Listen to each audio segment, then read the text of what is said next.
A Advocacia Geral da União disse que a resposta da Meta, dona do Facebook e do Instagram, sobre a notificação enviada na sexta-feira é preocupante. Vamos conversar com a Janaína Camelo e parece que a resposta veio ali no finzinho do dia, né? Ou no finzinho da noite, digamos assim. Janaína, bem-vinda. Ontem à noite, já ali no último prazo, né? Porque a AGU tinha um prazo até a meia-noite de ontem para enviar essas explicações, enviou. E aí, hoje, então, a gente ficou sabendo que, de fato, a Meta respondeu. Mas aí a AGU diz ali que a resposta, alguns trechos dessa resposta da Meta, ela entende como, a AGU entende como preocupante, se referindo exatamente ao encerramento do programa de verificação de fatos, né, que foi anunciado ali para as redes sociais da Meta, para o Facebook e Instagram.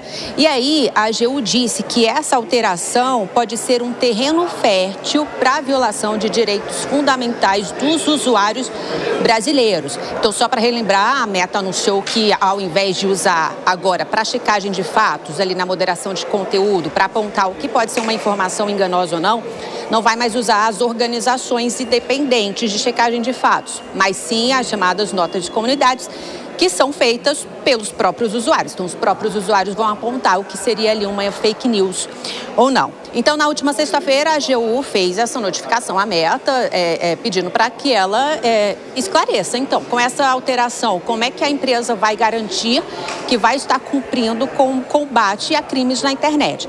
Então, ontem à noite veio essa resposta da Meta. E a Meta disse o seguinte, Evandro, que por enquanto essa alteração na checagem de fatos nesse programa vai acontecer apenas nos Estados Unidos. Isso não é uma informação nova, né? Porque isso o Mark Zuckerberg já tinha dito, que por hora seria nos Estados Unidos. E disse também que vai estar comprometida a respeitar os direitos humanos, como a liberdade de expressão, que a empresa entende ser um direito humano fundamental. Diz também que vai continuar removendo do ar conteúdos que incitem violência ou tenham ameaças plausíveis à segurança pública ou pessoal, assim como publicações com desinformação que gerem risco de lesão corporal ou possam interferir diretamente no funcionamento de processos políticos, como eleições e censos.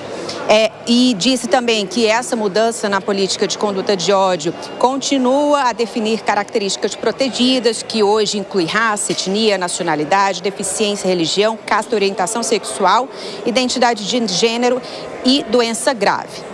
E aí a AGU, analisando essa manifestação, disse também assim, que em manifestação anterior da Meta, se referindo ao julgamento das redes sociais lá no Supremo Tribunal Federal, porque as partes nesse julgamento se manifestaram no Supremo, né, como a Meta e a Google. E a Meta, na ocasião, a AGU relembrou que a Meta disse o seguinte, que as, então, políticas de governança de conteúdo da empresa eram suficientes para a proteção dos direitos fundamentais dos usuários, o que difere do posicionamento atual. A AGU dizendo que agora a Meta está colocando outro entendimento diferente do que ela havia dito no julgamento no Supremo Tribunal Federal. E aí a AGU finaliza dizendo que essas mudanças, então, com o encerramento desse programa de checagem de fatos, não estão adequados à legislação brasileira e não são suficientes para a proteção dos direitos fundamentais da cidadania. E aí a AGU decidiu o seguinte, Evandro, realizar uma audiência pública, que vai acontecer quinta-feira agora, depois de amanhã, à tarde, com a participação de representantes do governo, com a participação de representantes da organização da sociedade civil e também dessas organizações de checagem de fatos, que, aliás, aqui no Brasil nós temos várias, muitas delas até são formadas por jornalistas, inclusive, então eles também vão participar dessa audiência pública para discutir esse tema, esse anúncio aí da Meta de alteração, né, na checagem de fatos, que por enquanto não vai acontecer aqui no Brasil. Evandro. Obrigado, Janaína Camelo. Um ótimo trabalho para você. Quero saber a opinião de vocês antes da gente partir para o break, daqui a pouquinho, então permaneçam conosco, sobre a resposta da Meta para o questionamento feito pela Advocacia Geral da União. Primeiro que eles entregaram a resposta essa, que é uma resposta, a gente vai entregar nas 24 horas previstas, mas vai ser assim, no último minuto possível. E a impressão que se dá é que houve uma diminuição no tom em relação àquilo que foi anunciado para os Estados Unidos. Tipo, gente, calma, isso aqui é para os Estados Unidos, cuidem da vida de vocês aí no Brasil. O que você achou, Alan Gani? Olha, eu acho que a Meta está jogando o jogo, né? Baixou um pouco a temperatura, justamente para não criar nenhum tipo de problema. Agora, Evandro, veja, sempre foi assim, né? Antes dessas agências de checagem, o mundo continuava normalmente. Então, por que tem toda essa preocupação agora? E a gente percebe que a preocupação é de um lado só, geralmente de grupos de esquerda. E por que isso? De uma maneira bem objetiva, porque as agências de checagem claramente tinham um viés ideológico, com postagens que favoreciam a esquerda ou temáticas de esquerda e prejudicavam a direita. O Segré sempre traz o exemplo aqui, né, de que chamar o Bolsonaro de fascista podia, aliás, acho que até o algoritmo privilegiava, né, até impulsionava mais. E determinados temas eram barrados. Por isso que tem toda essa chiadeira. Ô, Piperno, e a AGU diz que mesmo assim, alguns aspectos da resposta da Meta são preocupantes. Você entende como preocupante o jeito que a Meta está se manifestando até aqui? Bom, primeiro eu já disse que eu não gostei da decisão da Meta. De qualquer forma, é evidente também que ela acena com algum recuo. Não, veja bem, isso é para o mercado americano e não é para cá. É evidente que a posição dela também acaba se tornando mais flexível. Porque alguém deve ter falado, opa, o país tem lei, você toma cuidado. Agora, eu também insisto numa outra coisa. Esse tipo de questionamento, eu entendo que deveria ser feito pela justiça e não pelo governo.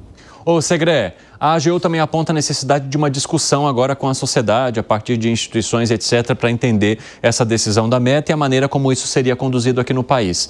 Você acha que o governo tem razão ao se adiantar ou é preciso esperar o que vai acontecer? Para mim, deveria esperar. Tem gente do governo que estima que todos nós somos idiotas e que alguém deverá nos dizer o que nós podemos ler, o que não podemos ler, o que nós podemos aceitar como válido e o que nós devemos considerar como fake news.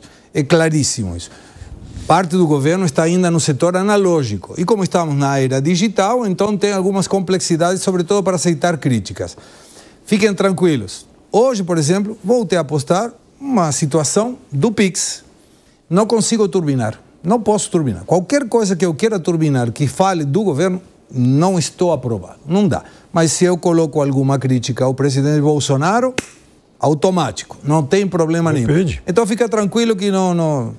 Mesmo que a Meta diga que não vai manter os fatos, já entrei em Shadowban precisamente porque era parcialmente errado e foi postagem de outro. Eu peguei uma postagem com a fonte e coloquei. Bloquearam a minha conta em Shadowban porque eu tinha feito um comentário que parcialmente estava errado. Parcialmente errado. Isso é muito perigoso. Fala, Piperno, o que foi? Eu me lembro de momentos aí, coisa de 4, 5 anos. Aliás, o ministro André Mendonça, acho até que era o ministro da Justiça à época, de uma série de enquadramentos aí, de vários críticos, e todos eles enquadrados com base na Lei de Segurança Nacional. Então, uma vez, eu já citei esse caso aqui, um publicitário lá do Tocantins, ele pagou lá para exibir um outdoor na cidade, eu tinha até a foto disso aqui. Bolsonaro não vale um piqui ruído. Lei de Segurança Nacional em cima do rapaz. Então, ainda bem que os tempos mudaram. Né? Você acha que os tempos... Você acha que o pau que dá em Chico não dá em Francisco, hein, o Alangani? Olha, o que eu vejo que o Piperno trouxe como exemplo, Evandro, é uma exceção, para falar a verdade. Por quê? Porque a gente percebia que as postagens, né, sempre tinham muito mais um aval quando beneficiavam a esquerda e eram contrárias à direita. Ao ponto de alguns temas, mesmo você colocando artigos acadêmicos, eram barrados. Por exemplo, né, não quero voltar nesse tempo porque ele é chato, mas enfim, porque senão fica parecendo que você está de um lado ou de outro, mas lockdown, vacina, mesmo com questionamentos, hipóteses, levantando, né? A rede social assumiu um lado, né? Que foi, Piper? Eu vou te mandar depois um link com 20 e poucos processos com base da Lei de Segurança Nacional. Eu tô para um livro... Meu coração parou levemente agora, porque ele falou assim, eu vou te mandar. Eu achei que ele ia bancar você para aquele lugar. E de jornalistas conhecidos. Eu tenho um material... Tô brincando. Eu tenho um material reunido para lançar, mostrando este viés ideológico. Mas fatos, assim, comprovados. Agora, posso? Por favor. Eu gostaria de ver e não estou de acordo com isso, e seria deplorável se acontecesse. Mas tivemos, no governo anterior, um filme, não me lembro se era um filme, um curta-metragem, jogando futebol com a cabeça do presidente Bolsonaro. Tinha uma simulação de assassinato de uma pessoa em moto do presidente Bolsonaro. O que aconteceria, Piperno, se nós vemos hoje um cortometragem, jogando com futebol com a cabeça de algum dos ministros da Corte Suprema ou do presidente Lula, ou se tivesse algum simulacro de assassinato de alguma dessas pessoas? Se ele se sentisse ofendido, ele poderia procurar a justiça e tomar as devidas providências. Você está de brincadeira comigo? Ué, mas esse é o caminho. É o caminho. Mas você acha que alguém vai postar uma coisa dessa e vai ficar por aí, não mais? E vou falar um negócio para você. Nessa semana aqui agora, enfim, no final de semana, um deputado, né, desses muito bem votados, da extrema-direita, ele escreveu um texto assim. Pois é, tem alguns que são. Ele escreveu um texto assim: é preciso acabar com o presidente Lula. Mas aí dá aquele dúbio sentido, bom, acabar com o governo, né, enfim, eleitoralmente falando, ou... Porque eu entendi o que ele quer dizer, eu pelo menos imagino que ele tenha optado por esse caminho mais suave, menos agressivo. Mas e se tem um maluco aí que lê aquele negócio com instintos perversos aí, como é que vai reagir?